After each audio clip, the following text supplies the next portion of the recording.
Durante muito tempo, a medicina, influenciada por uma visão clássica e mecanicista do ser humano, ignorou a relação entre as condições emocionais e as doenças humanas. O reconhecimento da influência da mente sobre o corpo é amplo na psicologia, sendo consenso científico. O termo psicossomática é utilizado atualmente para as condições psicossociais que estão presentes no desenvolvimento das doenças humanas. Discutiremos melhor essa questão com a psicóloga Vanessa Manesco, formada em psicologia pela USP de Ribeirão Preto. Queria dar boas-vindas à Vanessa, que aceitou participar do programa de hoje. E hoje o tema é um tema que está bastante aí em voga na mídia, na sociedade, embora seja negligenciado, né? Que durante muito tempo a medicina negou os efeitos da mente sobre o corpo.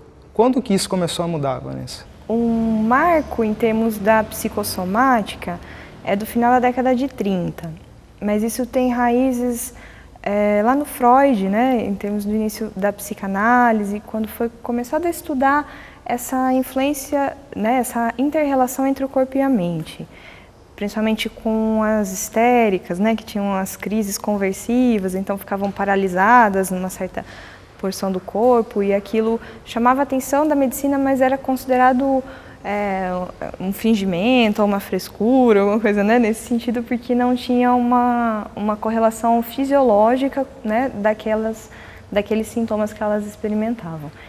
E, bom, e foi assim que então nasceu a psicanálise, no sentido de compreender como é que esse corpo também estava sujeito ao adoecimento psíquico, né, as questões da mente. Bom, mas como você disse, ainda hoje não é amplamente aceito, né? O que a gente tem hoje são, por exemplo, algumas doenças que já são consideradas psicossomáticas. Então, nesse campo é mais tranquilo. Então você sabe que a mente está relacionada ao corpo, mas isso não está, não tem tanto, não são todos os profissionais que consideram essa inter-relação em todos os tipos de sintoma que... Mas o que se deve considerar é que todas as doenças têm um fundo emocional? Aí depende.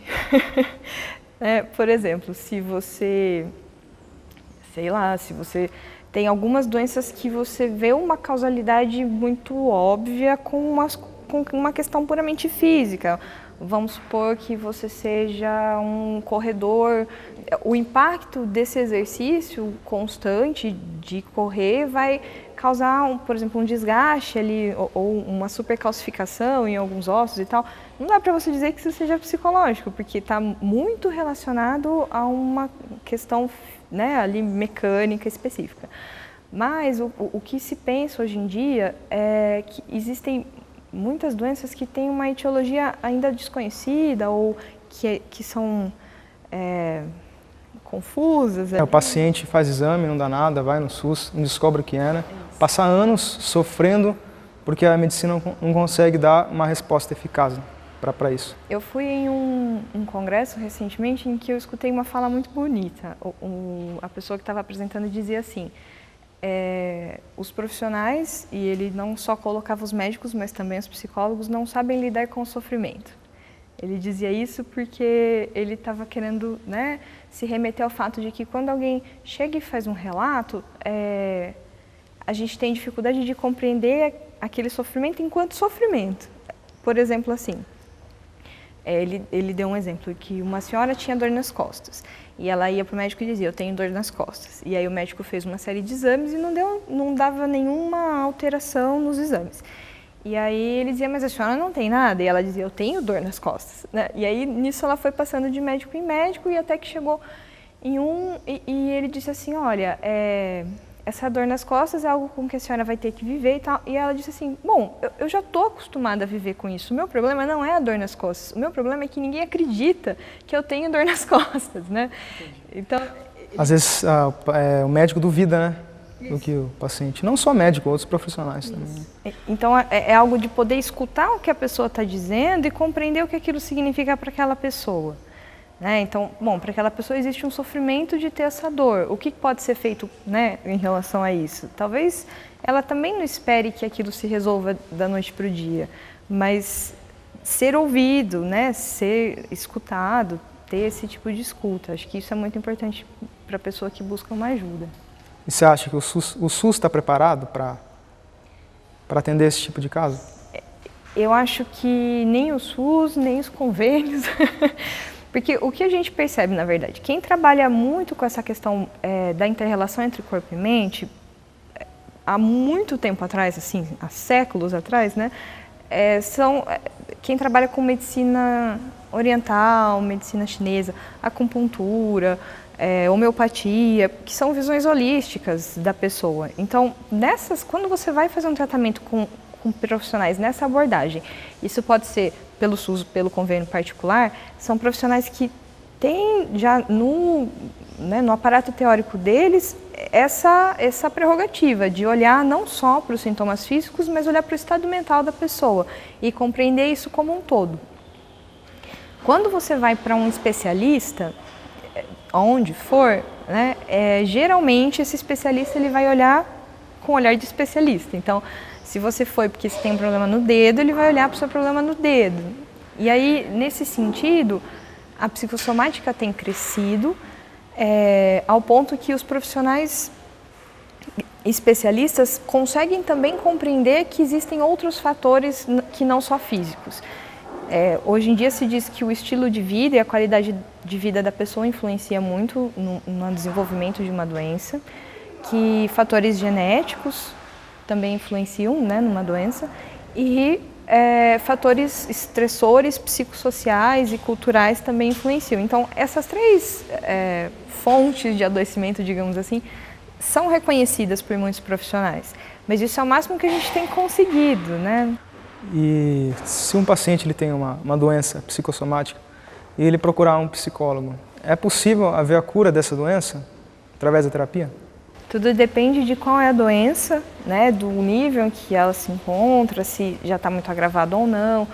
Porque eles colocam como doenças psicossomáticas, por exemplo, asma e bronquite, doenças de pele. Então, uma pessoa que tem uma bronquite séria, não dá para dizer que só com terapia ela vai ficar bem, né? Porque tem fatores ali também físicos, né, biológicos de um adoecimento, mas de repente com a psicoterapia ela pode melhorar bastante e a outra parte que seja mais medicamentosa ficar reduzida ao mínimo, né? A gente pode ajudar muito e em alguns casos a gente pode ter uma remissão do problema.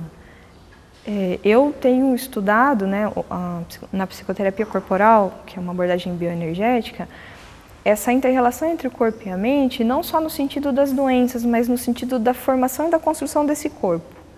Então, dentro dessa abordagem, conforme a mente vai se desenvolvendo, o corpo vai se desenvolvendo em conjunto. Então, as experiências pelas quais a gente passa, os traumas, as potencialidades, elas vão ficando inscritas no corpo.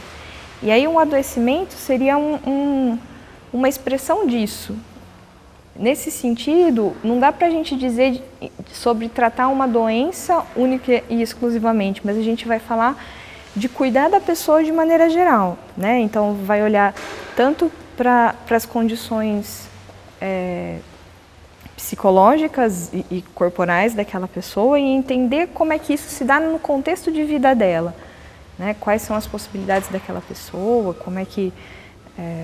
enfim, qual o nível de saúde e doença dela, e aí a gente vai trabalhar a partir disso com um embasamento psicanalítico também. Dá para falar em prevenção nesses casos?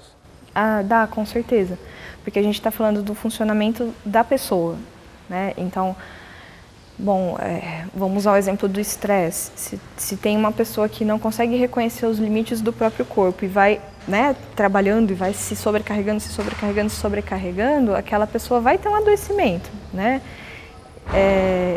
E aí a prevenção, então, nesse sentido, a gente entende como essa pessoa poder olhar para ela mesma, olhar pela forma como ela está vivendo a vida dela, repensar quais são as prioridades, repensar, né, quais são os objetivos de vida dela e reorganizar a forma de viver, né? E nesse sentido ela pode se prevenir, digamos assim, acho que não tanto prevenção, mas uma promoção de saúde, né? Ela pode promover a saúde dela, tanto uma saúde física quanto mental. Infelizmente, os médicos ou outros profissionais têm uma visão mais mecanicista, né? Então, por isso que eles acabam desconsiderando o sofrimento psíquico? Essa visão, ela tem a ver com todo o sistema. Eu acho que não está só, né, como eu disse, não está só no SUS ou só no convênio, mas na forma como a gente lida com essa questão da saúde e da doença. A gente é um modelo biomédico, né, centrado na figura do médico, e por ser dessa forma, a gente acaba criando mais doenças a cada momento, porque se você não tem um movimento no sentido de promover a sua saúde, de cuidar de si mesmo, nesse sentido mesmo da consciência, né, dessa autopercepção. Se você tem esse modelo em que você não cuida de si mesmo no seu dia a dia, você vai adoecer. E aí a medicina, ela consiste em catalogar as doenças que aparecem. Então, quanto mais as pessoas se especializam, quanto mais você tem instrumentos de detecção, quanto mais você se aprofunda nessa questão, mais doenças você vai descobrir, né? O que a gente precisa é dessa mudança de paradigma, partir desse paradigma que hoje é biomédico e ir para um paradigma que a gente chama de biopsicossocial, que vai considerar todos esses fatores na constituição da pessoa humana e não só do organismo enquanto, né, as doenças que tem ali, e poder trabalhar nesse sentido dessa construção, né, é a pessoa enquanto sujeito da própria saúde, né? Hoje em dia a gente tem esse relacionamento que é assimétrico. Então você chega no médico, ele é o detentor do saber e você vai até ele buscando respostas para o que acontece com você. A gente pensa que partindo para um outro modelo, a pessoa ela possa ter mais ferramentas de avaliar a própria condição dela, não no sentido de uma doença específica, mas nesse sentido do que faz bem para mim, do que eu quero para a minha vida. Mas a gente está falando de um outro nível de consciência, em que, por exemplo, as necessidades básicas sociais, como moradia, alimentação, minimamente tem que estar supridas, né? Como é que você vai falar, né, de uma pessoa ter uma consciência de si, se ela de repente mora num barraco, num lugar que ela não tem saneamento básico, ela não tem privacidade, ela não tem, né, essas questões básicas que a maioria das pessoas considera normais, né, mas para algumas ainda não existe.